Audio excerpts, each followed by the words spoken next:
Demonstrasi kontekstual penerapan segitiga restitusi. Saya, Susiana, CGB Angkatan 7 Kabupaten Banyuwangi, Provinsi Jawa Timur, akan menjelaskan tentang budaya positif penerapan segitiga restitusi. Restitusi adalah proses menciptakan kondisi bagi murid untuk memperbaiki kesalahan mereka, sehingga mereka bisa kembali pada kelompok mereka dengan karakter yang lebih kuat. Goosen 2004. Restitusi juga merupakan proses kolaboratif yang mengajarkan murid untuk mencari solusi untuk masalah mereka dan membantu murid berpikir tentang orang seperti apa yang mereka inginkan dan bagaimana mereka harus memperlakukan orang lain. Chelsom Goosen 1996. Restitusi membantu murid menjadi lebih memiliki tujuan, disiplin positif, dan memulihkan dirinya setelah berbuat salah. Restitusi bukan untuk menebus kesalahan, namun untuk belajar dari kesalahan. Dalam segitiga restitusi ada 3 tahapan. Yang pertama, validasi tindakan yang salah. Yang kedua, menstabilkan identitas. Dan yang ketiga, menanyakan keyakinan. Kasus 1, datang terlambat. Ada seorang siswa yang sering datang terlambat. Sebut saja namanya Zahra. Zahra adalah seorang anak yang broken home. Kedua orang tuanya sudah berpisah dan saat ini dia tinggal bersama nenek dan 1 orang kakak yang masih sekolah. Suatu hari Zahra datang terlambat lagi. Akan tetapi kali ini cara penanganan yang saya lakukan bukan lagi dengan penerapan sistem poin, akan tetapi dengan penerapan segitiga restitusi.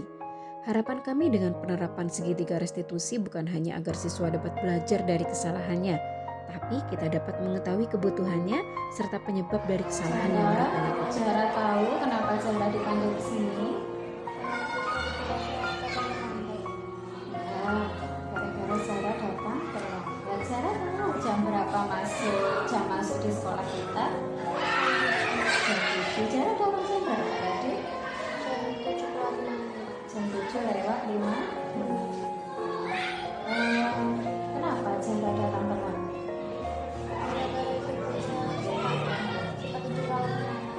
Suka tidur larut malam, hanya itu. Kenapa suka tidur larut malam?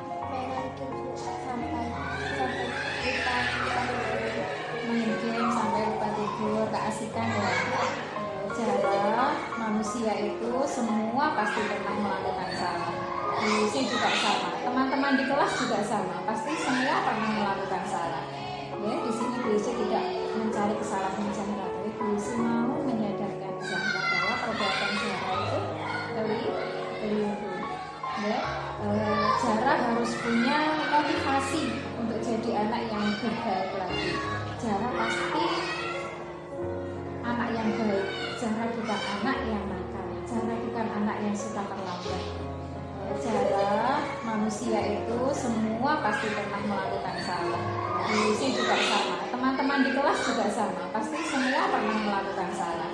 Ya, di sini puisi tidak mencari kesalahan Zahra, tapi puisi mau menyadarkan Zahra bahwa perbuatan Zahra itu keliru.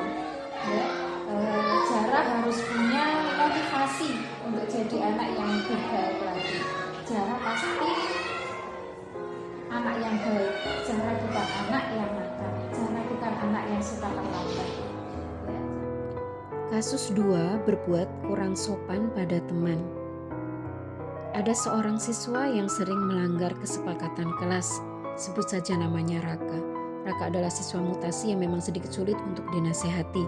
Hampir setiap hari dia sering melanggar kesepakatan kelas. Melibatkan peran orang tua juga sudah kami lakukan. Kali ini dia melanggar kesepakatan kelas dengan tidak menghormati temannya. Saya mencoba menyelesaikan masalah dengan penerapan segitiga restitusi. Kami juga berharap dengan penanganan melalui penerapan segitiga restitusi bukan hanya agar siswa dapat belajar dari kesalahannya, tapi kita dapat mengetahui kebutuhannya serta penyebab dari kesalahan yang mereka lakukan. Kamu tahu kenapa Raka dipanggil ke sini? Karena apa? Salah. Salahnya apa? Membuka roknya Desi. Nggak sengaja. Iya kan?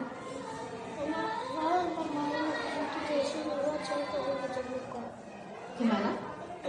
Yang keras.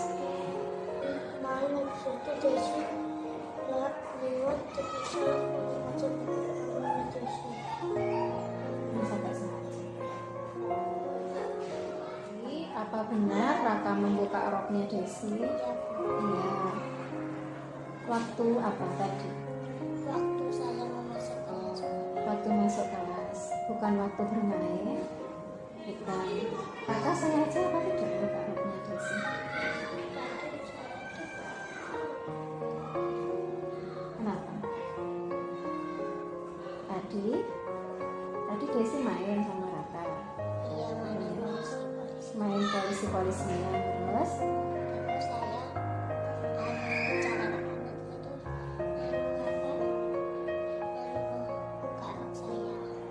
Sengaja pembuatan? Nggak tahu. Buka rok Desi. Desi bagaimana? Suka apa tidak kita melakukan seperti itu? Nggak suka. Sikap Raka betul apa salah? Salah. Seharusnya sikap seperti itu boleh dilakukan Raka. Kan Desi sudah bilang, setiap manusia pasti punya salah. Semuanya pasti punya salah. Bu Susi, guru-guru di sini, teman-teman di kelas, semua pasti punya salah. Tapi kita itu bisa memperbaikinya. Kita bisa untuk tidak mengulangi. Hanya kita yang bisa merubah. Kalau Bu Susi, Bu Ratna, semua hanya bisa menasihati. Ya Raka ya, semua hanya bisa memberi masukan, menasihati Raka. Yang bisa merubah itu hanya Raka sendiri. Ya Raka tahu perbuatan itu salah? Salah apa benar? Salah. Berarti kalau perbuatan salah boleh dilakukan apa tidak? Tidak boleh dilakukan kan? Raka tahu perbuatan itu salah? Salah apa benar? Salah. Berarti kalau perbuatan salah boleh dilakukan apa tidak? Tidak boleh dilakukan kan? Di kelas sudah ada kesepakatan kelas. Kesepakatan kelas apa yang dilanggar tadi? Kenapa? Tidak menghormati orang, tidak menghormati orang lain, itu tindakan Raka. Kalau seperti itu, ya Raka, membuka rok emat itu berarti tindakan yang tidak menghormati orang, termasuk tindakan bullying juga. Ya Raka, tidak boleh ya Raka ya. Harusnya Raka bagaimana berarti? Seharusnya sikap Raka pada teman-temannya gimana? Harus menghormati. Sekarang Desi bisa saya pandang gitu.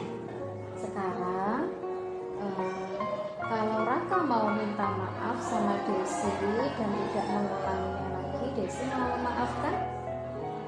Ya Raka minta maaf Raka sama Desi. Desi